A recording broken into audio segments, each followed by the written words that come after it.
Hello, this is Pei Zhang. This is our second presentation for this course. We will be covering approaching the market. In the era of the internet and globalization, the translation market we can aim at is no longer restricted to our place of residence. Working online for clients and with other translators we never meet in person is fast becoming the norm.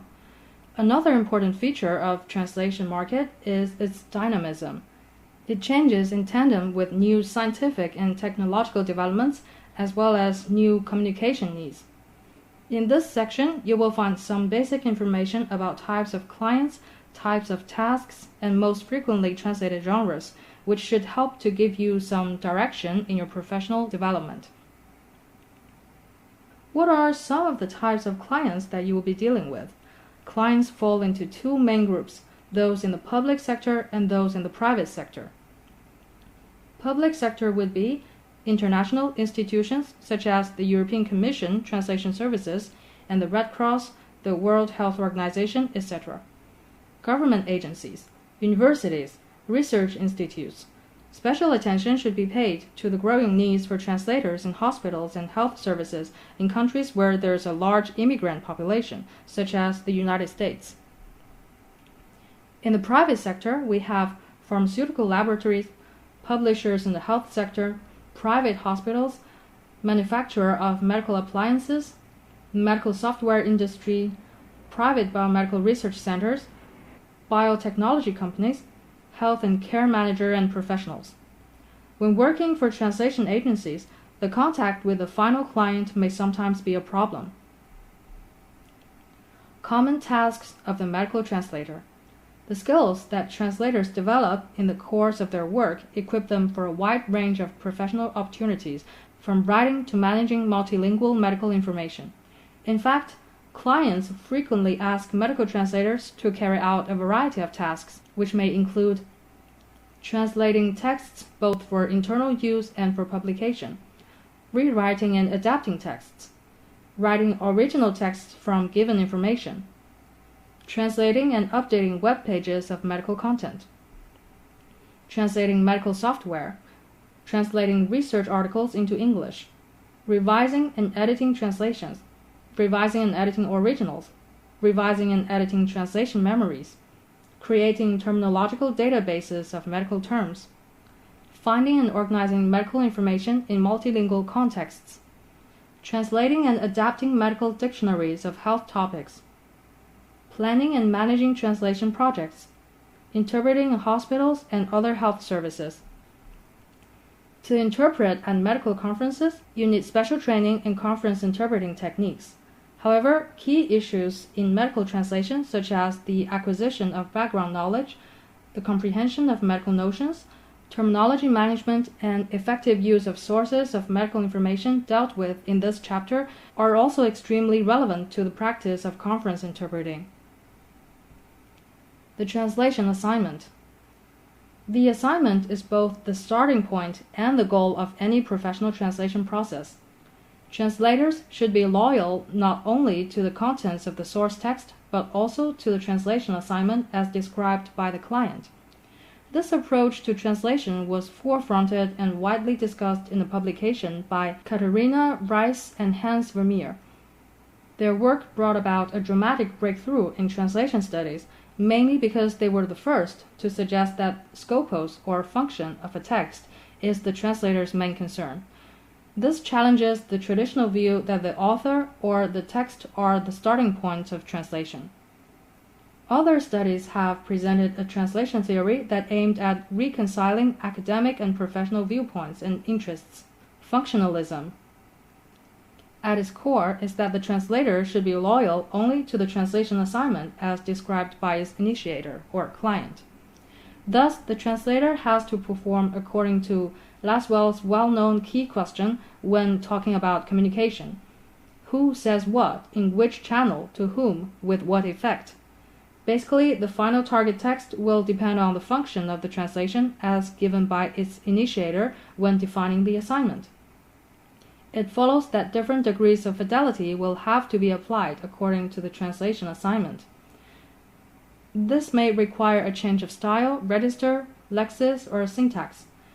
These adjustments are directly related both to the nature of translation and to the wide range of what we call medical texts, from original articles, reviews, case studies, or editorials, to pharmaceutical leaflets as journalistic rewriting, medical language in advertising, literature or drama, and so on. Translators will need to be familiar with all these text types. When specifying the translation assignment, a number of important points should be considered, such as what product or service does the client need? What is the profile of the target audience? In which context and communicative situations will the target text be used? What is the purpose of the target text? What is the profile of the organization that will use the target text? Are there legal requirements that may affect the production of the target text? Does the client or organization that will use the translation have terminological preferences? Does the client have terminological glossaries and/or other documentations that may be helpful for us? Which format of delivery is required? What is the deadline for delivery? It is the translator's responsibility to find out all necessary information as far as assignment is concerned, even if the client does not provide it straight away.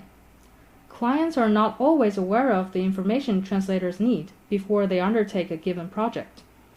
Last but not least, it is always advisable to provide an estimate of the cost of any work to be carried out. Exploring the scopus or purpose of assignments. Let's imagine a real assignment. For instance, you have been asked to translate medical research that has been published in a prestigious professional journal for the health section of a mainstream newspaper. Answer the following general questions to analyze the communicative situation of both source texts and target texts of this kind. Who says, what, when, where, why, how, to whom, and to what effect? Those are the original questions that you must ask, and then you can continue with the project. Frequently translated genres. In this section, some of the most frequently translated genres are presented so that you have a clearer idea of the variety of text forms with which medical translators deal. For ease of use, these genres have been divided into 4 categories according to their main roles in society: research, professional practice, education, and trade. Some of them, however, can be included in more than one category.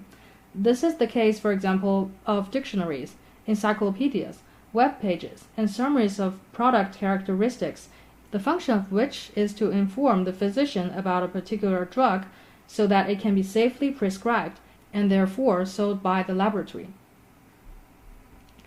Let's look at research genres first. Research genres are the genres used by researchers and physicians working in hospitals, research centers, laboratories, and universities in any medical specialty to communicate their findings and arguments. They are sources of primary information, new information that has not been published before. Most of them are highly standardized.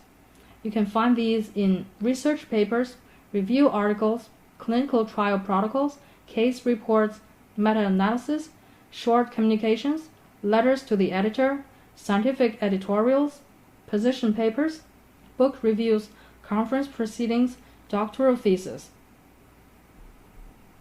Professional genres are used by health professionals, doctors, nurses, technicians, and managers in the course of their work in clinics and in the health industry. Typical genres in this category are clinical guidelines, standard operating procedures, summaries of product characteristics, informed consents, lab tests, medical questionnaires, medical terminology glossaries, manuals, maintenance guides, annual reports, bulletins, expert reports, medical histories, disease classifications, nomenclatures, medical dictionaries, handbooks, and software interfaces. Educational genres are used to teach and learn in a wide range of contexts, from university courses to institutional campaigns to domestic life.